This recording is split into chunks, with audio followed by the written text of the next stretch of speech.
चुनाव के ऐलान के बाद राजनीति गर्म है। गठबंधन के समीकरणों के साथ ही दल बदल का खेल हावी है। विपक्षी एकता पर सवाल उठ रहे हैं तो एनडीए के सामने भी कुछ चुनौतियां ऐसी हैं जिनका समाधान अभी नहीं निकल पाया है।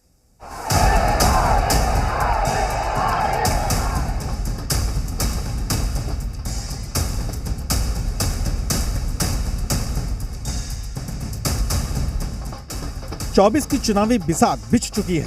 बाजी कौन मारेगा इसका फैसला 4 जून को होगा। सियासी शतरंज की हर चाल चौंका रही है। गठबंधन बन रहे हैं, बिगड़ रहे हैं। बयानों की बाढ़ के बीच भाषा की मर्यादा के सवाल भी उठने लगे हैं। राजनीतिक लक्ष्मण रेखा पार करने की राजनीति की शुरुआत बिहार से हुई है, जहां डिप्टी सीएम सम्राट चौधरी के एक बयान पर बवाल मचा है। सम्राट चौधरी ने लालू प्रसाद यादव और उनकी बेटी रोहिणी आचार्य को लेकर ऐसा बयान दिया जिसे लेकर राजनीति गर्मा गई है। लालू प्रसाद जी ऐसे नेता हैं जो टिकट बेचने में माहिर खिलाड़ी हैं, और लालू जी तो अब अपनी बेटी तक को नहीं छोड़े। पहले किडनी लिए तब टिकट दिया। यही है लालू यादव जी का परिचय। जो व्यक्ति अपने बेटी तक को नहीं छोड़ता हो उसी का नाम है लालू प्रसाद। ये कौन सी जुबान बोल रहे हैं सम्राट जी? कुछ भी नहीं छोड़िएगा।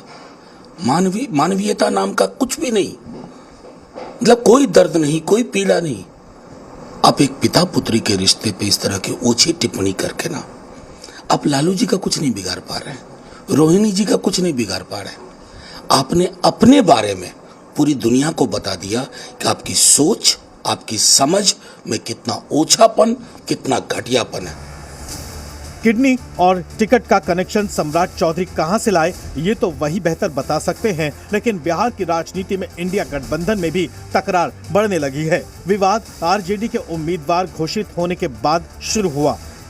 बताया जा रहा है कि लालू प्रसाद की पार्टी के इस कदम से कांग्रेस नाराज है, क्योंकि अभी तक गठबंधन में सीट बंटवारे पर सहमति नहीं बनी है। बिहार में आरजेडी ने 13 उम्मीदवारों का ऐलान किया है, जबकि सीपीआई-एमएल ने 3, सीपीएम ने 1 और सीपीआई ने भी अपने एक प्रत्याशी की घोषणा कर दी है। लेकिन कांग्रेस कुछ तय नहीं कर पा रही है। बिहार में कांग्रेस तो लालू के बैसाखी के सहारे है और मृत प्राय है, तो लालू जी के साथ रहना उनकी मजबूरी है। कांग्रेस की आग्रह सुनने वाला कौन है? उनके जो आका हैं कांग्रेस के, वो जब मत्था टेके हुए हैं लालू के नीचे, तो बाकी ये प्रदेश नेतृत्व के बोलने से क्या फर्क पड़ने वाला है? इंडिया अलायंस जो टुकड़े टुकड़े के गैंग हैं, ये टुकड़े टुकड़े गैंग वाले लोग टुकड़े टुकड़े में ही विभक्त रहेंगे। ये आपस में खुद को नहीं जोड़ पाएंगे, भले भाग जोड़ने की बात करते हैं। बिहार की तरह महाराष्ट्र में भी इंडिया गठबंधन का गणित गड़बड़ है। सीट शेयरिंग को लेकर अब तक रास्ता नहीं निकल पाया है। तकरार इतनी बढ़ गई है कि मुंबई की उत्तर पश्चिम लोकसभा सीट पर उद्धव ठाकरे की पार्टी ने अपना उम्मीदवार उतार दिया है। इस सीट पर कांग्रेस के संजय निरुपम की नजर थी, इसलिए संजय अब पार्टी लाइन से हटकर बयानबाजी करने लगे हैं। जब किसी व्यक्ति पे भ्रष्टाचार का आरोप लगता है और खासकर वो मुख्यमंत्री के पद पर है, तब इस तरह का मैसेज आना कि वो जेल में रह के भी सरकार चलाएंगे, मुख्यमंत्री पद से इस्तीफा नहीं देंगे, मुझे लगता है बहुत ही खतरनाक ट्रेंड की ओर इंगित करता है। गठबंधन की इस उलझन वाली राजनीति के बीच हिमाचल की राजनीति में फिर तूफान आ गया है। हिमाचल कांग्रेस के 6 बागी विधायकों ने बीजेपी की सदस्यता ली। इसके जरिए लोकसभा चुनाव से ठीक पहले बड़ा संदेश देने की कोशिश की गई। मोदी की गारंटी पर ही आज देश विश्वास करता है, और मुझे पूर्ण विश्वास है आप सबके आने के बाद भारतीय जनता पार्टी को और बल मिलेगा। हिमाचल प्रदेश में हम और सशक्त होंगे। कोई भी व्यक्ति हिमाचल प्रदेश में न जनता खुश है, न कोई व्यक्ति खुश है, न कांग्रेस का कैडर खुश है, न कांग्रेस के नेता खुश हैं।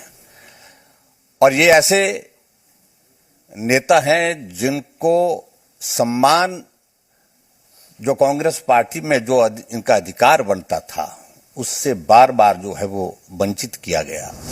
बागी और निष्कासित विधायक सुधीर शर्मा, रवि ठाकुर, राजेंद्र सिंह राणा, चैतन्य शर्मा, देवेंद्र भुट्टो, इंदर दत्त, लखन पाल ने बीजेपी का दामन थामा।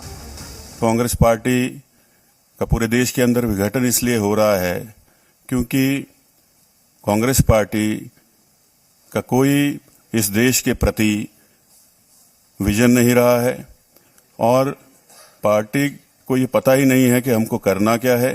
आज लगता है कि कांग्रेस का हाई कमान नजर नहीं आता है। हम लोग प्रदेश के मुख्यमंत्री से बात करते थे, सुनवाई नहीं होती थी। हम राष्ट्रीय नेतृत्व से बात करते थे, कोई सुनवाई नहीं होती थी। और ये पूरे देश में कांग्रेस में जो पॉलिटिकल डिजास्टर हो रहा है, आने वाले समय में मुझे लगता है और होने वाला है। माना जा रहा है कि बीजेपी इन सभी को विधानसभा उपचुनाव के लिए टिकट दे सकती है। हिमाचल में लोकसभा के साथ ही 6 विधानसभा सीटों पर भी उपचुनाव की घोषणा की जा चुकी है, मगर सियासी शतरंज पर एक और चाल 3 निर्दलीय विधायकों ने भी चली है।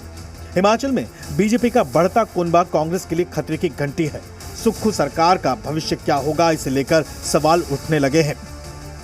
जब ये लोग देखते हैं, भारतीय जनता पार्टी ये देखती है कि जनता के वोट से जब इन्हें सत्ता नहीं मिलती, जनता के वोट से सत्ता में नहीं आते, तो कोशिश ये की जाती है कि नोट के दम से सत्ता हथियाई जाए और लोकतांत्रिक मूल्यों की हत्या की जाए। हिमाचल में कांग्रेस के लिए चुनौती बढ़ रही है, तो चुनावी मैदान में गुजरात में बीजेपी के 2 उम्मीदवार पीछे हट गए हैं।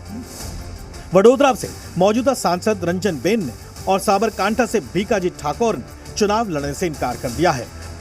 मुझे ऐसा हुआ कि जिस तरह से ये 2-4 लोग ये जो मेरे वडोदरा को बदनाम कर रहे हैं, तो इससे अच्छा मैं ही खुद चुनाव न लड़ूं। मौका चुनाव का है और हर कोई अपनी अपनी रणनीति बना रहा है। जिस तरह जगह जगह उठापटक हो रही है, उससे साफ है कि सियासी शतरंज की बाजी जीतने के लिए हर कोई जोर लगा रहा है। ब्यूरो रिपोर्ट, जी मीडिया। और यहाँ रुकेंगे एक छोटे से ब्रेक के लिए।